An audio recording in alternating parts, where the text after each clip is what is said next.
साथियों, ये है जुलाई 2023 में लगाए हुआ रेड डायमंड टिश्यू कल्चर का पौधा। और आप देखिए किस तरीके से ये फलों से लदा हुआ है। इसी पौधे में अगर आप देखेंगे तो कम से कम 70 से 80 फल ऑलरेडी लगे हुए हैं। और ये कैसे हमने संभव किया, इस वीडियो में उसकी पूरी जानकारी आपको मिलेगी, तो ये वीडियो आप अंत तक जरूर देखें। मैं संकल्प शर्मा विदिशा मध्य प्रदेश से Narmada Prakritik farm YouTube channel natural farming में डीसी पर आपका स्वागत करता हूं। साथियों, रेड डायमंड एक ऐसी वैरायटी है अमरूद की जिसको ग्रो करना, जिसकी खेती करना थोड़ा सा मुश्किल माना जा रहा था, क्योंकि कई जगह से किसानों का ये फीडबैक आया कि फल सेट नहीं हो रहे हैं, कलियां लगती हैं लेकिन गिर जाती हैं। और खासकर टिश्यू कल्चर पौधे में ये बहुत ज़्यादा समस्या थी। ग्राफ्टेड पौधे में तो फिर भी हमारे एमपी में कई किसान हैं जो अच्छे से इसकी पैदावार ले रहे हैं, लेकिन टिश्यू कल्चर में ये बहुत ज़्यादा प्रॉब्लम देखी गई। और 2023 जुलाई में हमने इसको लगाया था। करीब 900 पौधे हमने लगाए, 10 बाई 10 फीट की दूरी थी।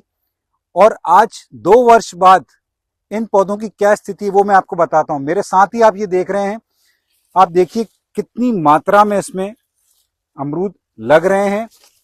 और कहीं कहीं अमरूदों का साइज जो अभी हमने हार्वेस्ट किया है 250 से लेके 300 ग्राम ऑलरेडी हो चुका है। तो ऐसा हमने क्या अलग किया? देखिए, सबसे बड़ी जो एक इसमें जो फैक्टर रहा है वो है प्राकृतिक खेती। और मेरा ये मानना है कि हम जब प्राकृतिक खेती करते हैं, खेत में इस तरह का एक अनुकूल वातावरण बनता है, इस तरह की एक सहजीवी एक वातावरण यहाँ तैयार होता है कि पौधों की जो एक प्रतिरोधक क्षमता है वो कई गुना बढ़ जाती है। इसमें लगातार हमने जीवामृत का, गुड़ का और खट्टी छाछ, इन तीनों का मिलाकर स्प्रे किया।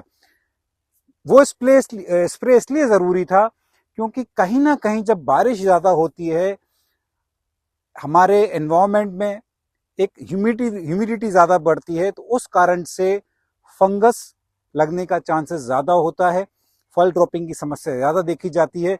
तो हमने इस बात पे ध्यान रखा कि जीवामृत का स्प्रे हम लगातार करते रहें, और जो जड़ें हैं, जड़ों के बाहर, रूट जोन के बाहर हम समय समय पर जीवामृत डालते रहें।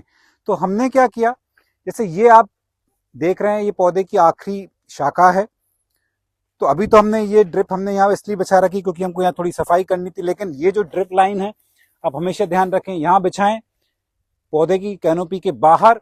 और जो जीवामृत भी आपको देना है वो इस कैनोपी के बाहर ही आपको देना है। तो हमने क्या किया, इतने बड़े साइज के पौधे के हिसाब से हमने करीब 5 लीटर जीवामृत बिना पानी मिलाए कंसंट्रेटेड फॉर्म में इस पौधे के बाहर हमने दिया। और हर 15 दिन में हमने जीवामृत का स्प्रे किया।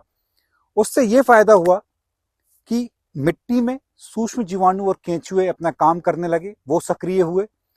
और जब हम जीवामृत का स्प्रे करते हैं, लीफ इंडेक्स साइज बढ़ता है पत्तों का, और अगर कोई भी फंगल रोग लगता है तो उससे वो पौधों का बचाव करता है। ये मेरे साथ आप एक और पेड़ देख रहे हैं, अब इसकी भी कैनोपी देखिए हमने किस तरह से मैनेज करी है। और ये अभी फल उतना पक्का नहीं है, लेकिन अभी भी आप देखें, अभी ये थोड़ा और मैच्योर होगा। और इसका जो साइज है 250 से लेकर 300 ग्राम आसानी से हो जाएगा। मैं आपको कुछ और पौधे दिखाता हूं कि किस तरह से हमने कैनोपी मेंटेन की है। और आप ये भी देखिए, इसमें भी अगर आप देखें फल काफी अच्छे लग रहे हैं। ध्यान देने वाली बात यह कि इसकी हमने जून में कटिंग करी थी, जून के पहले हफ्ते में, और करीब 10 से 15 दिन हमको लगे इस पूरे पौधों को कट करने में। और अभी हम इसमें एक ही फसल ले रहे हैं। और इस साल जो मैंने ऑब्जर्व किया कि सारे पौधों में उतना एक समान फल नहीं आया है, खासकर उन पेड़ों में जहां हमने कटिंग थोड़ी सी लेट करी है। और ये भी एक हमको सीख मिली है कि कटिंग समय पर होनी चाहिए। और ये तीसरा वर्ष है, हम पहली तोड़ाई कर रहे हैं और इसकी डिमांड काफी अच्छी आ रही है। लेकिन अगले साल से मुझे लगता है कि जब सारे पौधों में बराबर फल आएगा, तो ये करीब हमने 2 से लेकर 2.5 एकड़ में लगाया है, अच्छा खासा मुनाफा इस रेड डायमंड से हमको मिलने वाला है।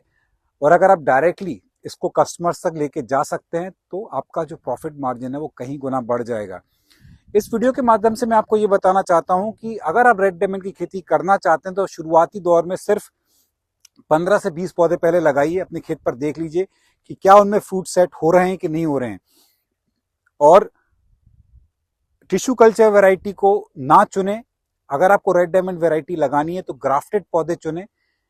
ग्राफ्टेड पौधों में जहां मेरे कई किसान मित्र हैं, उन्होंने मुझे फीडबैक दिया कि वहां फिर भी मतलब जो ड्रॉपिंग की समस्या उतनी नहीं है जितनी टिश्यू कल्चर में है।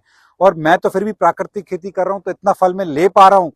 ऐसे कई किसानों को मैं जानता हूं जो टिश्यू कल्चर पौधे जिन्होंने लगाए हैं लेकिन रासायनिक खेती कर रहे हैं और उनके यहाँ फल सेट नहीं हुए हैं। तो ये कहीं ना कहीं प्राकृतिक खेती की ताकत और कमाल है कि हम टिश्यू कल्चर वैरायटी से भी सफलतापूर्वक फल ले पा रहे हैं और इसका स्वाद लाजवाब है। मैंने आज तक इतना अच्छा, इतना टेस्टी अमरूद आज तक नहीं खाया है। और मैं आपको थोड़ा सा इसका एक अंदर का जो है वो कैसा दिखता है वो आपको दिखाता हूँ। इसका ऑलरेडी पिंक ये पड़ने लगा है। जब ये थोड़ा और पकता है तो इसका जो कलर है वो थोड़ा और गहरा लाल की तरफ चला जाता है। और एक और ऑब्जर्वेशन है जो मैंने देखी है कि अगर आप इसको हार्वेस्ट करते हैं बाकी अमरूदों की तुलना में, इसकी जो कीपिंग क्वालिटी है, इसकी जो शेल्फ लाइफ है वो बहुत अच्छी है। मैं करीब 5-6 दिन पहले जो मैंने फल तोड़े थे, अभी जो मेरे घर पर रखे हुए हैं अभी तक खराब नहीं हुए हैं, अभी तक फ्रेश बने हुए हैं। तो एक ये बहुत अच्छी मुझे बात लगी कि अगर आप इसको ट्रांसपोर्ट भी करते हैं दूर दराज तो फल काफी दिन तक रह सकते हैं। तो ये है रेड डायमंड अमरूद के बारे में पूरी जानकारी कि हमने किस तरीके से टिश्यू कल्चर प्राकृतिक खेती द्वारा हमने अपने खेत पर लगाया है। अगर आपके और भी कोई प्रश्न है रेड डायमंड से रिलेटेड, उसकी खेती से संबंधित, कमेंट बॉक्स में जरूर पूछिएगा। चैनल पर अगर आप पहली बार आए तो एक बार चैनल को सब्सक्राइब जरूर करिएगा, वीडियो को लाइक करें, शेयर करें, इंस्टाग्राम पर भी फॉलो करें और आपका प्यार और आशीर्वाद इसी तरीके से बनाए रखें। तब तक मैं इस अमरूद का स्वाद का मजा लेता हूं और आप इसी तरीके से हमारे साथ आगे बने रहिए।